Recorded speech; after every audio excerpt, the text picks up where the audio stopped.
Well, the Trump administration has decided finally to end a CIA program that arms anti-Assad rebels in Syria. There are a lot of reasons to do this. A lot of these supposedly moderate rebels were not moderate at all. They wound up aligned with al-Qaeda.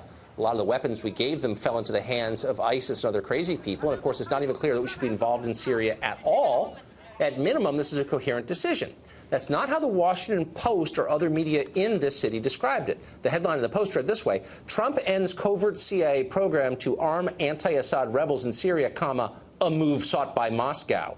In other words, Trump is doing this because Putin wants him to. There can be no other reason.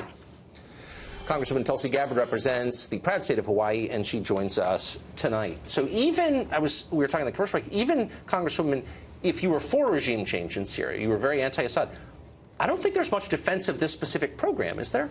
There's not, and this is the problem, is, you know, the Syrian people have been crying out for peace for so long, and the media completely is missing the point here about what is being reported, that Trump is ending this CIA program, as you described.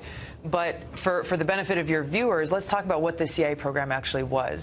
It's been widely reported that for years now, the CIA was providing arms, intelligence, money, and other types of support to these armed militants who were working hand in hand and who are working hand in hand, and oftentimes under the command of al-Qaeda in Syria. So this isn't a matter of, like, we're giving weapons to people, but they end up falling in the wrong hands. We are directly arming armed militants who are working under the command of al-Qaeda, all in this effort to overthrow the Syrian government. That is grotesque. I'm honestly and sincerely confused. Why would anyone defend this? It is this addiction to regime change.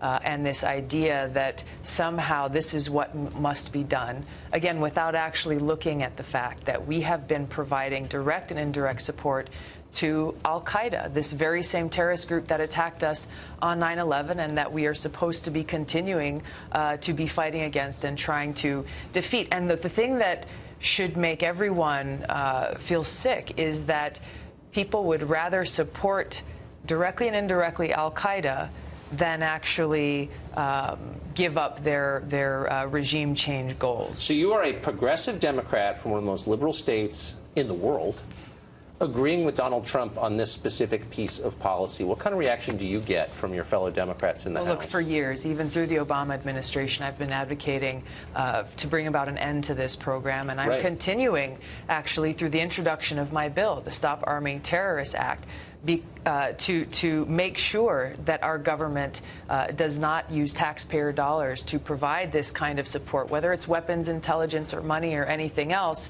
directly or indirectly to these terrorist groups like al-Qaeda. And the reason why this is so important is because while reports are saying that the Trump administration has ended this CIA program, it could very easily be changed and reinstated in a month or 6 months, or it could rear its ugly head again in another country, but also because our so-called allies in Saudi Arabia, Turkey, and Qatar, and these other countries, they are continuing to provide direct and indirect support to these terrorist groups like al-Qaeda. And my bill would bring about an end to this. But how frustrating. I mean, I am positive you've been denounced as a Russian agent. I think anybody who raises questions has been.